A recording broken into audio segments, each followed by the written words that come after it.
This video was produced by the Top Cut.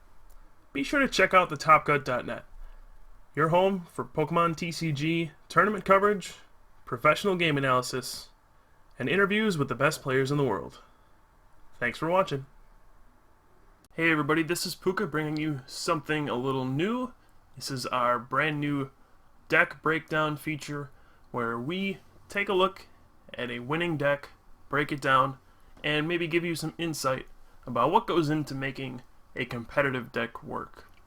Now usually we wouldn't do this, but it seems like a cool idea after every series of events, for example our regionals that just ended, to go back and look at the most popular deck and see why it did so well, and maybe give some insight to new players to see what a competitive deck would look like.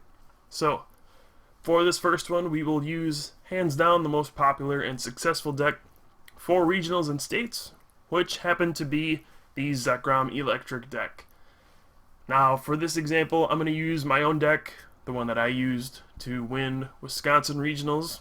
Most decks are fairly similar for the most part, so this is just kind of my twist on the deck, but for the most part it's going to be similar to what everybody else is playing. So I will go ahead and share with you what went into my decisions on including each and every card in the deck and how many copies of each. So first of all, this is just kind of an overview of the deck. You can see all the Pokemon trainers' energy, kind of soak it in, get an overall view of what the deck looks like, and then we'll break it down section by section. So first section we'll break down is the Pokemon. Alright, so here we have the Pokemon line that I used in my deck.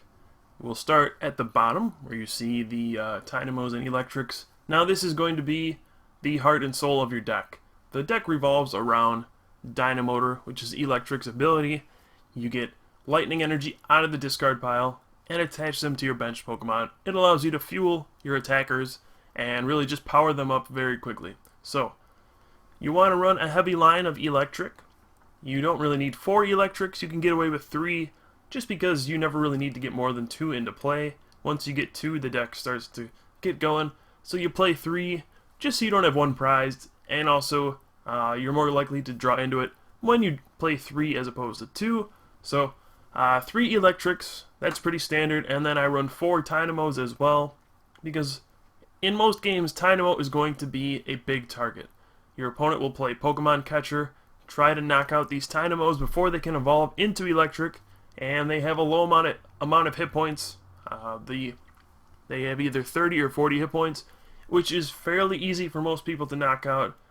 Most decks can hit that mark pretty easily in the early stages of the game nowadays, so they're going to be targeting down those Dynamos. And since you need to get 2 Electrics into play, you want to play as many Dynamos as possible, so I have 4 in the deck. This is fairly standard, I think. I've seen people play 3 Dynamos. I think 4 is much safer. It's the better way to go. It's a personal preference, but I decided to go with 4 just because they get targeted so often. Now, you might notice I run 3 of the 40 hit point Dynamos and 1 of the 30 hit point Dynamos. Now, the advantage of the 30 hit point Dynamo has a 1 retreat cost. The disadvantage, it has 30 hit points. Now, do you want to take the risk of your 30 hit point Dynamo getting knocked out by something like Tyrogue, or do you want to play it safe, go with the 40 hit point Dynamo? The trade-off is if you were to start with the 30 hit point Dynamo, it has a free retreat cost, so if you went first, you start with Dynamo, you can just retreat to free and do whatever you want. But if you started with the 40 hit point Dynamo, it has a 1 retreat cost, and your options are limited on the first turn. So it's kind of a trade-off. Which one do you want? Do you want the free retreat, even though it's going to be a little riskier, it'll get knocked out easier, or do you want the 40 hit point Dynamo, which can survive a little longer?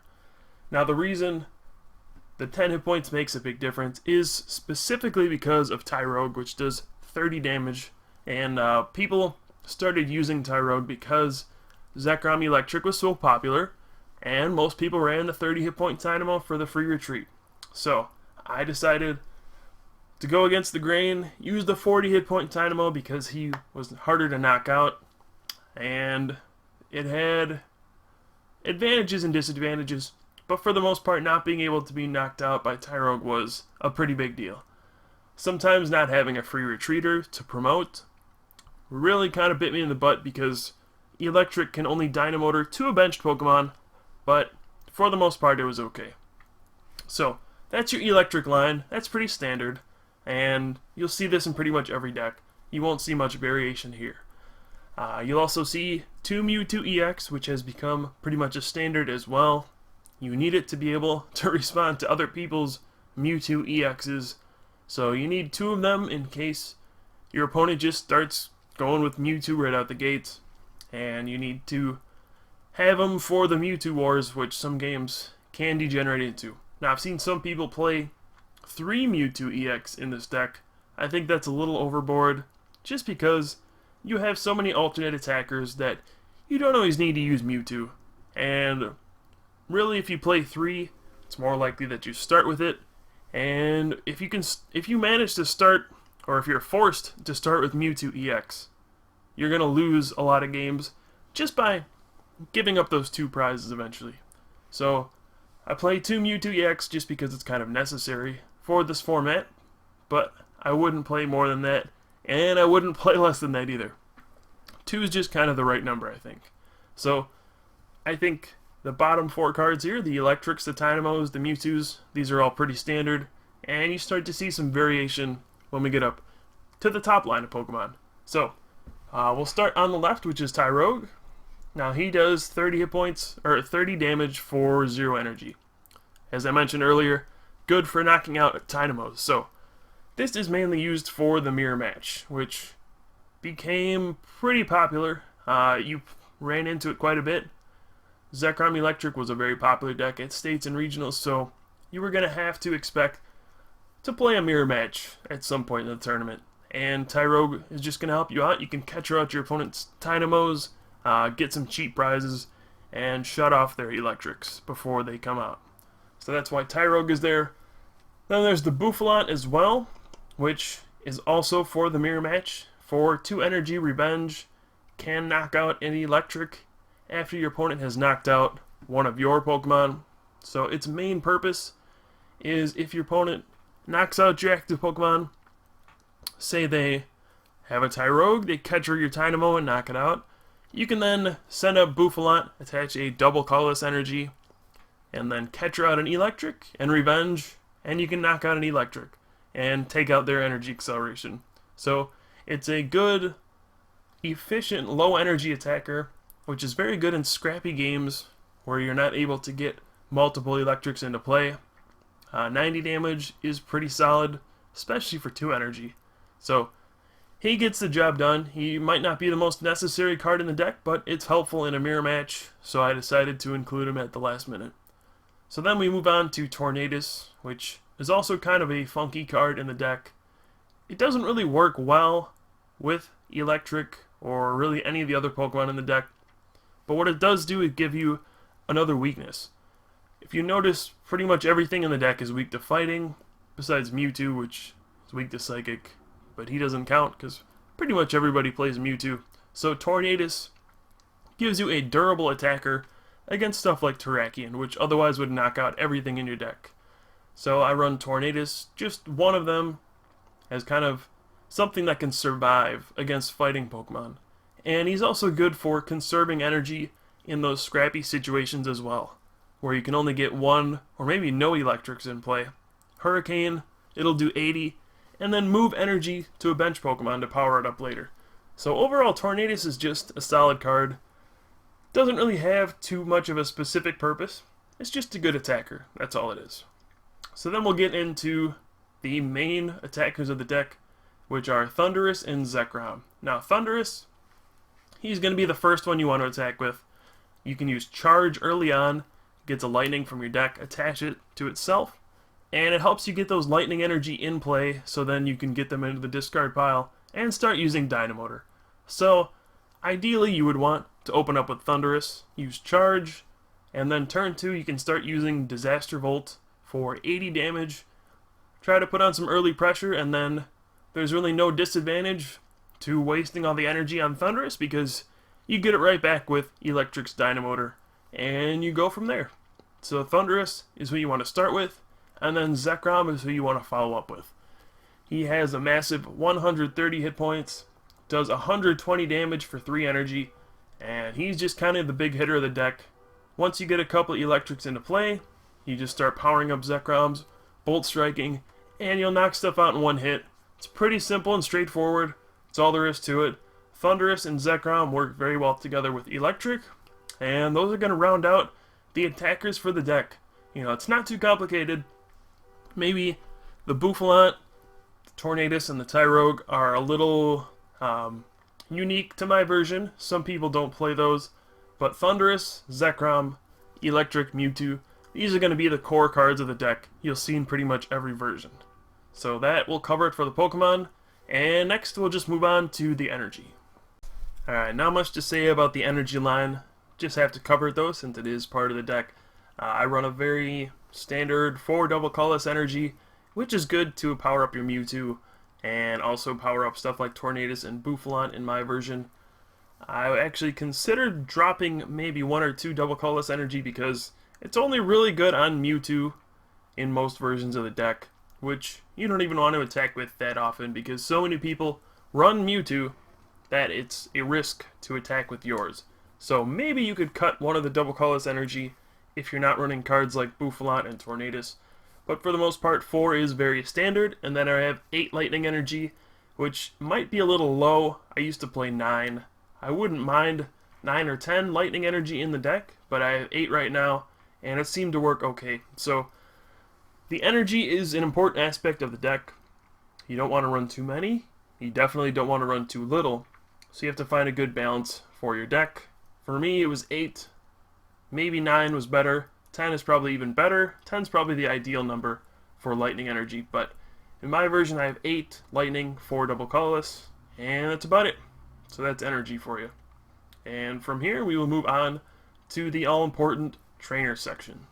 Okay, so now the last part here is the trainers, which for the most part is going to be the most difficult part of the deck to build. Now there's quite a bit of dispute on what you should run, what you shouldn't run, and honestly myself, I never figured out a trainer line that I was happy with. I ended up with this in the end, but I could definitely see some improvements happening. I just don't know what I would take out, which is always the problem. You only have 60 cards to work with at the end of the day, and you have to try to fit in everything you would like into this small deck. Sometimes you could end up having a 70 card deck if you really wanted to. I'm sure some people would have even more, but this is ultimately what I decided on. Now, I think the most important part will be in the top left there. You see 4 Pokemon Catcher and 4 Junk Arm. Now, originally in the deck I had 3 Pokemon Catcher because I was trying to cut a corner, save a deck spot, but as I kept playing more I realized Pokemon Catcher is just too good not to play 4 of. It's just the card that defines the format, and if you don't have 4, you could possibly miss a turn where you don't have a catcher, and you could actually lose because of that. Taking a prize every turn is going to be important with this deck, and if you don't have 4 catchers, you might not have one at the moment you need it. So play 4, and then 4 Junk Arm, of course. Junk Arm is the most versatile card in the game. It allows you to reuse any of your trainer cards, not supporters, of course, just normal trainer cards. I guess items they would be called now. So you get to discard 2 cards, which obviously has synergy with Eelektrik, because you can discard lightning energy and then get them back with Eelektrik Dynamotor and get some more energy acceleration. So Junk Arm, very, very good, and even better in this deck because it has such synergy with Eelektrik. So you can get back Pokemon Catcher, you can get back any of these other trainers. Obviously a card you should have 4 of in your deck. Now from there, probably the most controversial card in the deck is Duel Ball. Most people rely on Collector still, Pokemon Collector, which is a supporter, allows you to search for 3 basic Pokemon, put them into your hand. This was the standard for probably a couple years now. Pokemon Collector was just a given. You played 4 in almost everything. But now, the format seems to have shifted a little, where the game has gotten so fast where you can't even afford to use Collector on that first turn. You know, if you have a Collector and no energy in your hand, that could actually be a bad thing. You need to hit a first turn energy drop so badly that you will take the inferior Duel Ball in exchange for Collector. Now, another strange thing is I only run 3 Duel Ball as opposed to 4, which you probably should run. I'm kind of cutting a corner there, but I run 3 Duel Ball and then 2 Level Ball. So I'm just kind of anticipating that I can use a combination of Duel Ball and Level Ball to get enough Dynamos in play early on to where I'll be able to evolve them into Electric. Because early on you do need usually 3 Dynamos in play because one will get catchered and knocked out, and you want to have 2 Electrics. So you need to be able to get 3 Dynamos in play. So between Duel Ball, Level Ball, and Junk Arm, you should be able to get some Dynamos out there. I wouldn't mind seeing a 3rd Level Ball or a 4th Duel Ball in the deck, but I managed to survive with just the 5 balls here, and I do prefer the Ball Engine over Collector at this point. I do feel like Collector is a little outdated, but if you can manage to start with a Pokemon Collector in your opening hand, it is better than Duel Ball. But past that first turn, Collector is not very good, and the advantage of Duel Ball is that you can play a card like an Oak's New Theory, draw 6 cards, and then if you get a Duel Ball, you can still play it. Whereas if you played a supporter and you draw a Pokemon Collector after you played your draw supporter, you can't even play it. It's just a dead card in your hand, and then you're going to be slower than your opponent for the most part. So that is the logic behind running Duel Ball and Level Ball over Collector. So that section usually is the toughest part, figuring out how to build this deck. And then from there I have 2 plus power, which is kind of standard. Plus power is extremely good for turning 2-hit knockouts into 1-hit knockouts, just for getting a little extra damage. For example, a Thunderous using Disaster Bolt only does 80 damage, so that wouldn't be enough to knock out an opponent's Electric, but if you had a plus power, you could then do 90 damage, get a knockout. Plus power is just a staple in this format, unless you're playing like a Trainer Lock deck or Durant. It's just too good not to play. And then we have Eviolite as well, a card I feel has been very neglected now that these new cards like Mewtwo have come out. Eviolite is still extremely good, especially on Zekrom. I think people kind of underestimate how good Eviolite really is on a Zekrom. If you use Bolt Strike with Zekrom, it does 40 damage to itself, leaves itself with 90 hit points, pretty vulnerable, pretty much getting knocked out by anything. But if you have an Eviolite on Zekrom and you use Bolt Strike, you only do 20 to yourself, leaving him with 110 hit points, and it still has that Eviolite. So then your opponent has to do 130 damage just to knock out the Zekrom, as opposed to the 90 that they would have had to do. So Eviolite goes a long way for making your Pokemon survive longer, and I think it's an invaluable card in the deck. Now, I think most people cut this for other stuff in their deck, which I can't argue with, but I think Eviolite is very strong, and I'm always going to include it in my deck. Next we have Switch, which I play 2 of. It's just really good with Electric, since everything kind of has a big retreat cost, and people commonly catch her up Electric to try to stall for time. It's also good since Electric only gets energy onto your bench Pokemon. So Switch, I originally ran 1 of, decided to go to 2 because it's just good. And Switch almost seems necessary in a format where Pokemon Catcher is so popular. Next up we have Super Rod, which is pretty standard. Just helps you recover cards. Nothing too bizarre about that. Pretty much every deck runs 1. And then we'll get into the supporters. So, a lot of people run Sage's Training in this deck. I'm not a big fan of that. I don't think it does enough for you. It doesn't really draw cards for you. Sometimes it can get energy in the discard pile, which is what it's for. But most of the time it just ends up discarding more cards than you wanted to. Discarding valuable cards. And it really doesn't get you more cards in your hand, which is what all of these supporters do. So I play Oak's New Theory, Professor Juniper, and N, which all are just straight up draw cards. N can be Disruption at the end of the game as well. It's more of a skill card. You have to decide when to use it and when not to use it. And then there's Pokegear, which is a pretty versatile trainer. It allows you to get a supporter if there's one in the top 7 cards of your deck. It replaces my 12th draw supporter that I would normally play, just because you can use Junk Arm and get back Pokegear in a bad situation. So that will cover all the trainers, and that will be the last section of the deck. Hope you guys learned a lot from this video. This was the deck I used to win regionals and states, so I had a lot of success with it, and it has treated me very well. So if you guys have any questions, please leave them down in the comments. If I missed anything, please let me know. And if you'd like to see more stuff like this in the future, click the like button and let us know.